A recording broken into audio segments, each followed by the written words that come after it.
Good evening. For those of you that are younger and can actually hear it, I think it's the projector that's making that buzzing noise or humming noise. For those of you who are older, pay no attention.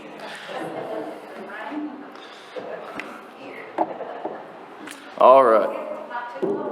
Well, good. That's right. So Debbie's among the young. She can hear it. All right. So tonight, if you will, open up to Luke chapter 20. That's where we're going to be. We're going to be examining a passage that contains a familiar phrase in it, which is to render unto Caesar the things that are Caesar's, and to God the things that are God's. And we'll look at that text. We'll look at the whole text, but we'll also look at that phrase as we get closer to it. But we're going to look at a little bit of context, we'll look at the story, and we'll look at what we learn from all of it. And that's what we do pretty much all the time, but that's what you do when you're studying the Bible. So as we start out, though, of course, we're going to be talking some about taxes, because that's what the question in view here is, whether or not we should be paying taxes. So fortunately, it's not April yet, and you don't quite have to worry about it, but it is going to come up in this lesson. So just to make us all feel better about paying taxes, I thought I would give you a couple of random things that the government chooses to spend taxpayer money on that seems valuable. So just a couple of examples. One valuable use of our tax dollars is the $175 million that was spent by the VA specifically, which of course is taxpayer funded, on maintaining vacant buildings. Makes sense. I understand fully well why they would spend $175 million, more than the combined lifetime income of this group on keeping vacant buildings maintained. Makes sense to me. Now, one that also makes probably even more sense than that, and I'm trying to be a bit ironic here, it makes even more sense than that, is the $3 million that was spent on research at UC Irvine that was directed toward World of Warcraft. And so what happened was the government gave $3 million to researchers to play an online video game, World of Warcraft. Makes sense. I totally understand why taxpayer dollars were spent on that. So now that you feel more comfortable about paying taxes and knowing that it goes to a good cause, we could probably stop there, but instead we're going to take a look at this text. And we're going to see whether we should be paying taxes and see what the chief priests and scribes are trying to get Jesus, how they're trying to corner him here, and see how he answers this question. But to start out with, we're going to look at a little bit of context like we normally do. The first bit of context we need to know for this text in particular comes from chapter 19. So chapter 19, starting verse 28, we see the account of the triumphal entry. And that is when Jesus enters Jerusalem for the last week of his life, before his resurrection. And so he'll have 1 week from the time that starts. So from chapter 19, verse 28 or so, he's got a week left. And during this week, a lot of things are going to happen. In fact, Mark specifically, about half of what he records is just during that week. So a lot of things do take place, and money's going to be an issue in this week. So in the end of chapter 19, Jesus cleanses the temple of the money changers, of those who were buying and selling in the temple. In chapter 20, he's going to tell the parable of the wicked vine dressers, which is not directly about money, but of course they're receiving, or supposed to be receiving wages. But in this last week of Jesus' life, it's always interesting to see the things that he does and the questions that he's asked. Because of all the things that you want to hear about in the last week of your life, you probably don't want to question about taxes. And yet that's what the scribes and the chief priests are going to talk about. And even more than just those two, we'll skip to the last point here of who is the they that's talked about. In verse 19 of chapter 20, so Luke 20, verse 19, it says, "And the chief priest and the scribes," specifically those two groups, "from that very hour sought to lay hands on him, but they feared the people, for they knew that he had spoken this parable against them." And we're not looking at the whole parable before this, but just know that there was, in the parable, the point is that a prophet had been killed after they had been sent to this group. And Jesus says, "Hey, that's about you." And this group says, I can't believe he said that about us. Let's kill him. So even though he's just said you are those people that are going to try to kill the prophet that's been sent to you, you're still going to do it anyway. And this group of chief priests and scribes in verse 1 of the chapter would actually add elders with that same group. So the chief priests, the scribes, and the elders, not elders of the church, but the elders of the city of Jerusalem at that time. While they were religious leaders at this point in Jesus' day, they were pretty political as well. And they desired to keep their power. They were fearful of Christ because he was teaching things that would potentially have them to lose their power. And so their plan in verse 20, it says, they watched him and sent spies who pretended to be righteous that they might seize on his words in order to deliver him to the power and the authority of the governor. So they are seeking an opportunity to kill him. And their plans are already in motion, really. And of course, by the end of the week, they'll be successful. But you see in this final week of Jesus' life, over and over, Jesus refutes whoever it is that comes to him. And this is the group right now, but the Pharisees will come to him and he'll defeat them. The Sadducees will come to him and he'll defeat them. But at this point, this is the group, and these are the people that are trying to trick Jesus in some way into being, or to self-incriminating. Well, that's probably not going to go too well. And I don't know if you'll find it as funny as I do, but I think it's funny in an actual sense, and I think it's ironic in another sense in verse 20 that they sent spies who pretended to be righteous to Jesus. Now, if you know anything about Jesus, then you know that he is the Son of God and that he is God, and you know that on many, many occasions he proves himself to be able to read the minds of the people that are near him. And so when they send spies to him that are pretending to be righteous, at least in my mind, it's the equivalent of stacking a few children on each other's shoulders and putting them in a trench coat and maybe giving them a mustache and thinking that that's going to fool him. Because he knows already. And he knows as soon as they ask the question that they're about to ask, why are you pretending to be righteous in the first place in front of Jesus? The one person that you can't pretend to be anything in front of. And yet they attempt it. And so we're going to see this question, but of course, before they get to the question, they do some flattery.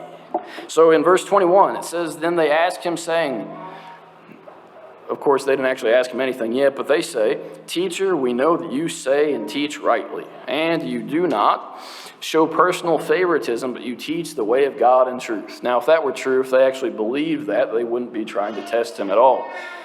But they're trying to flatter him, and in Proverbs chapter 29, verse 5, just as an example alongside this, it says, a man who flatters his neighbor spreads a net for his feet.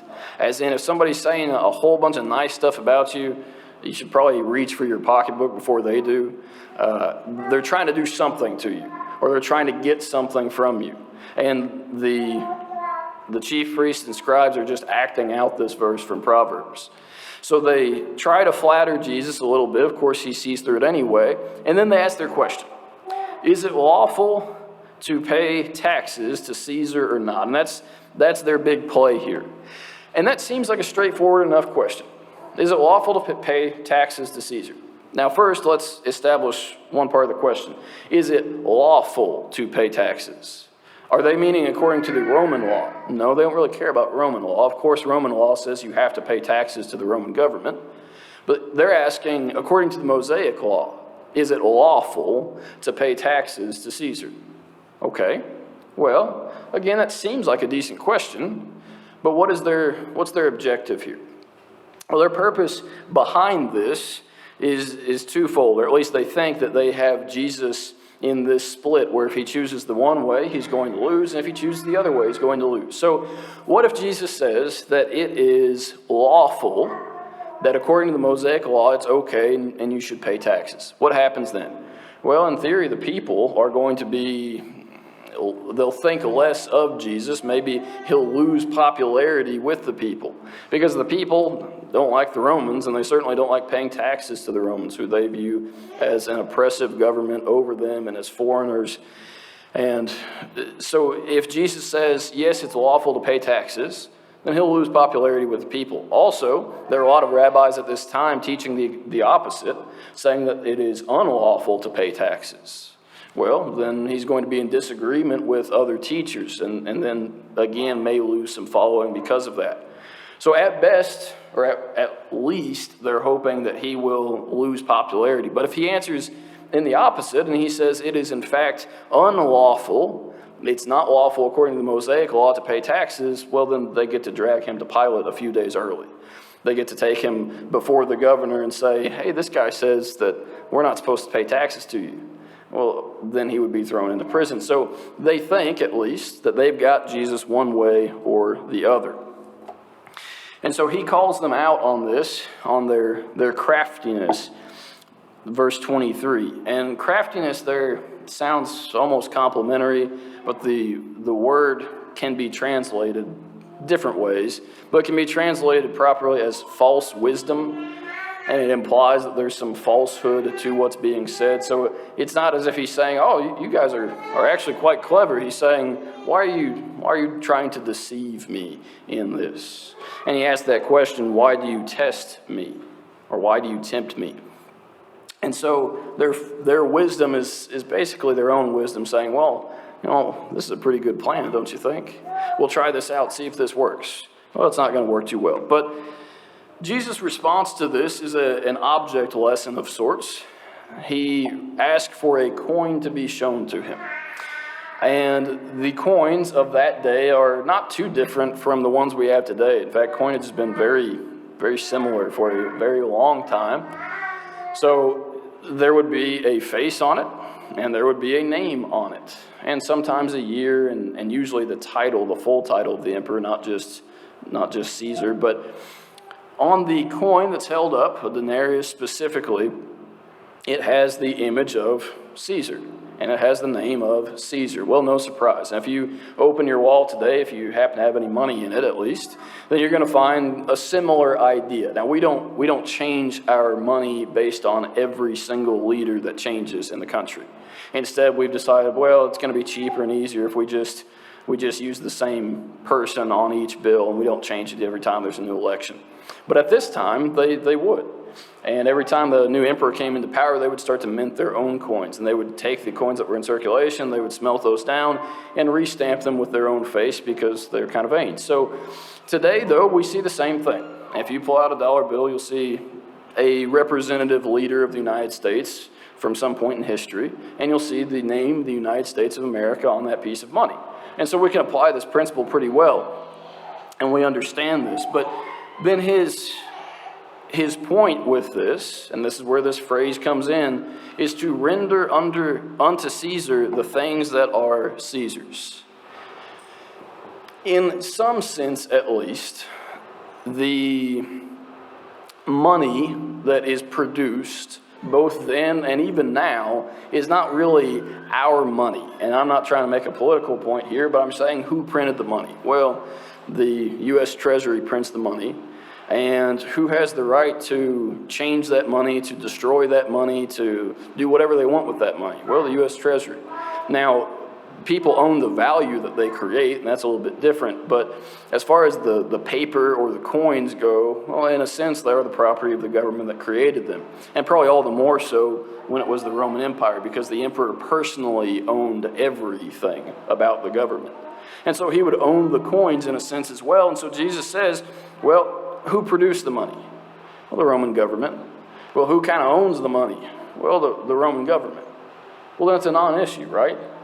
It's a non-issue because it's already owned by the person that you're asking whether or not it's lawful to give it back to that person. So Jesus says, yeah, you can give it back to them because it was theirs to begin with. So Jesus, instead of going for the either or and saying, well, it's lawful or it's unlawful, he points out that you've committed a category error. So you've tried to say that, or tried to ask, is it lawful or not lawful? And Jesus says, neither. Neither. Because for it to be lawful or unlawful, for it to pertain to the old law, what would it have to be? Well, it'd have to be spiritual in nature. In reality, it's not. It's a physical matter, not a spiritual matter. And it's a matter of ownership rather than a matter of law. And so Jesus says, as far as the law is concerned, it doesn't really matter. It's already Caesar's, you give it back to Caesar. And then he'll say, if it's God's, you give it to God, and we'll talk about that in just a little bit. But Jesus, as a result of this, of course, completely avoids the ensnaring that they're attempting here. And verse 26, it says, they could not catch him in his words in the presence of the people, and they marveled at his answer and kept silent. I think that's probably the more important part of this. They couldn't trap him, but even more so, that it's not just about the not being able to trap, but they marvel at his answer. And not only are they amazed at his answer, they're speechless. They don't know what to say. And it says that they could not catch him in his words in the presence of the people. I don't think it matters if the people were there or not, but if the people weren't there, they probably would have gotten more violent than they chose to. But now they just choose to be silent because there's nothing else they can say, and because the people are there, there's really nothing else they can do either. So what do we learn from all of this? The first application that we're going to make is this one, which seems a little bit strange, but hope it makes sense. Listen before you speak. Now, that's not a strange biblical application, but maybe from this text it seems strange. But what's the point? Well, in this account, in this story, if Jesus had, like us, heard a question and thought, okay, I'm ready, yeah, I'm going to answer that question. Well, not that he would have, but we would have given the wrong answer. And we would have said, well, is it lawful or is it unlawful to pay taxes? Well, I guess it's lawful. And then we would lose popularity with the people. Or we would answer, well, no, I don't think it is lawful. And then we'd be dragged before Pontius Pilate and we'd be imprisoned or executed because we didn't think about the question for long enough.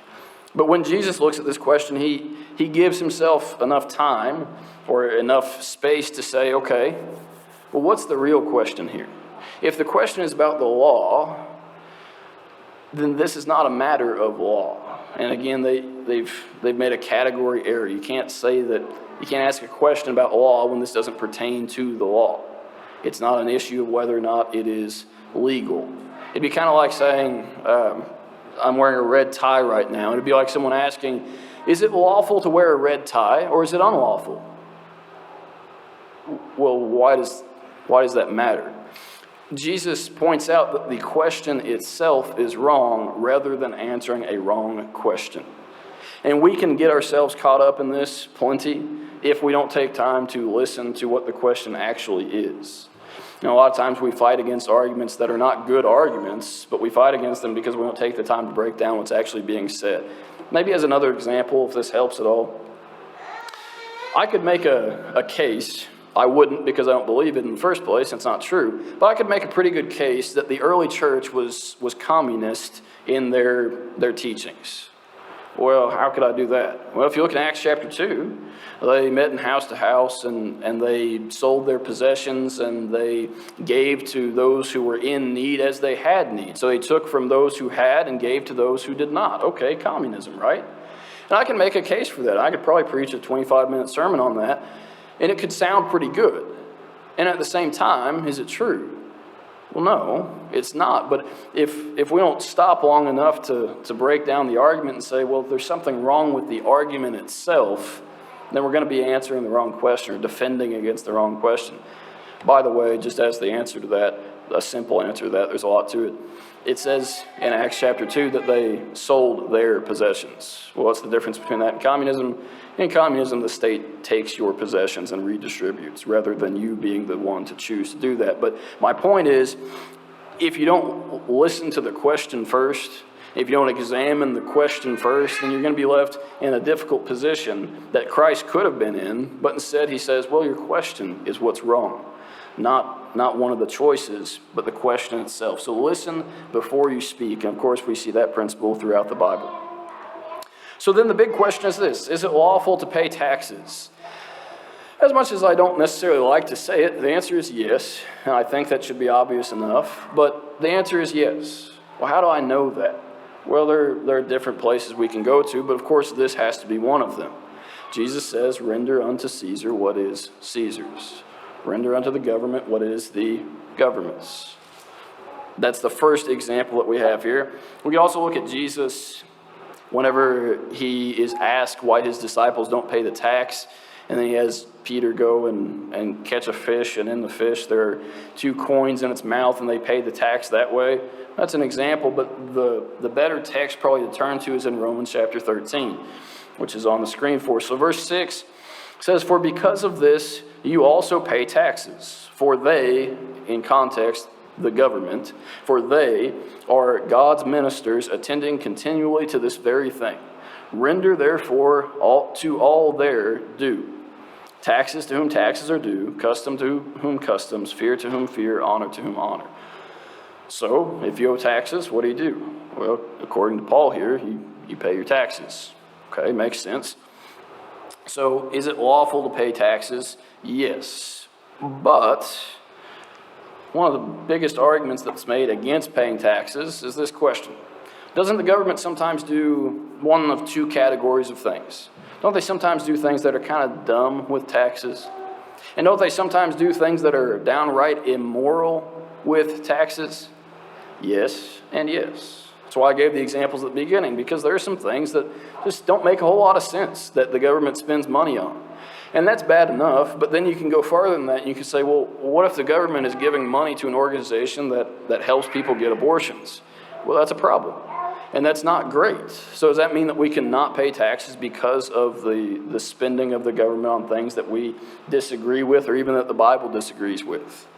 I'd love to be able to answer yes, but why can't I? When did Jesus say this? Jesus said this when who was in charge?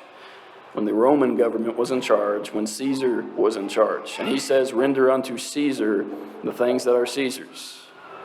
Well, if Jesus was willing to say that under the Roman government, it's probably still true today. Or take Paul as the other example in Romans 13, and you say, well, Paul says, pay taxes to whom taxes are due. Who does that include? Well, the Roman government. Did the Roman government ever do anything that was immoral with their tax money? Well, the Roman government paid a couple of soldiers that crucified Christ. That's probably not great. The Roman government also paid to have Paul martyred, and all of the other martyrs that were martyred by the Romans rather than by the Jews. On top of that, the Romans built, in today's money, multi-billion-dollar temple complexes to pagan gods. Now, today, if the U.S. government decided to build a multi-billion-dollar pagan temple complex, I think we'd have some issues with it. But the point is, the argument that the government might be doing some things that are immoral is unfortunately not an argument that can be used, because it was just as bad and in some ways worse at the time that these things were established than it is even now. Another question, now that we've spent the last several minutes talking about taxes and saying that we as Christians are to be paying taxes, how many or how much taxes do we have to pay? After all, the government has the authority to tax, and we as Christians have an obligation to pay taxes. So, does it follow then that we are to pay as many taxes as possible? I hope not. But if you take that logic and you apply it to any other area, take Romans 13 as the example, and you say, well, government, according to Romans 13, has the power to punish citizens if they've done things that are wrong. And we find that multiple places, not just in Romans 13. So the government has the power to punish citizens when they do something wrong, and Christians have an obligation to submit to the punishment if they've done something wrong. So should we seek to be punished as much as possible? No. No, we don't go and commit crimes just so we can be punished just because the government has been granted the authority to punish. In the same sense, we don't seek to be taxed just because the government has the authority to tax. That's not a very good line of logic. And so, on the other side of that, you say, well, there is a question, biblically speaking, of stewardship. And knowing what the government does spend money on, knowing that some of it is for good things or for useful things for its citizens, and that some other things are not, and some things are immoral. And knowing that some of the money is wasted, we say, well, do I want to give more money to that, or do I want to keep more of that money to do good works in my own life? Well, the latter is going to be true. And when stewardship is brought into it, we say, well, we don't want to pay all the taxes we can. Instead, we want to avoid the taxes that we can. So when we say, render unto Caesar the things that are Caesar's, well, what happens when Caesar says, you owe me this, except if you can deduct it from this? And you owe this much unless you can get this exemption. If Caesar's the one saying that you don't have to pay a certain thing, by all means, you don't have to render it to Caesar. If you can deduct something, deduct it. If you can exempt something, exempt it. If you can shelter something, shelter it. And use that money to do good works in your own life. So taxes are an obligation, and government has the authority to tax, and yet we say avoiding taxes is not a bad thing. Evading taxes is an illegal thing, but avoiding taxes is not a bad thing. In fact, it's a good part of stewardship. And so we say with all of this then, or we finish with all of this, the other half of the statement, which we've not addressed up to this point. Render unto Caesar the things that are Caesar's. Okay, I think we've got that covered. But what about rendering unto God the things that are God's? In one of the commentaries I was reading on this text in studying for this, there was a point made that I've certainly never thought about and probably wouldn't think about. And that's why you read other people's thoughts on things. But the question is asked in this text. When it comes to the image and inscription of Caesar, what bears the image and inscription of Caesar? Well, we've established that. It's the denarius that was held up and everyone could see. And in modern terms, what bears the image and inscription of the United States? Well, our money does, in whatever form, whether it's paper or coin.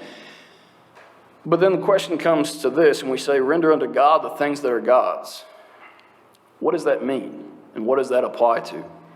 Well, if rendering unto Caesar applies to the things that have the image and inscription of Caesar on them, then the question is, what has the image of God on it? And what has the inscription of God written, figuratively at least, on the forehead of that item? And the answer should be you and I. And so we say, render unto Caesar the things that are Caesar's. That means give Caesar the money. And when we say render unto God the things that are God, we say, well, I bear his image and I bear his inscription. And so I give the money back to Caesar, but what do I give to God? Well, I give myself to God. At least that should be the idea. Now tonight, this has been a study into this text, and I hope you understand the text better than you have before. And that's the point of lessons like this. But we also always want to offer the invitation, God's invitation. And the invitation tonight is to, I guess part of it is to say, don't be guilty of tax evasion. That could be bad. But also, as a more pertinent spiritual invitation, we say, render unto God the things that are already his. And that includes ourselves. Now, in a very real sense, that would mean giving yourself to him for the first time in baptism. But after that point, it means giving yourself to him on a continual basis to be used in his service. And tonight, if you need help in either of those ways or in any other way, we ask that you come forward now as we stand and as we sing. Someday you'll stand at the bar on high. Someday your record you'll sing. Someday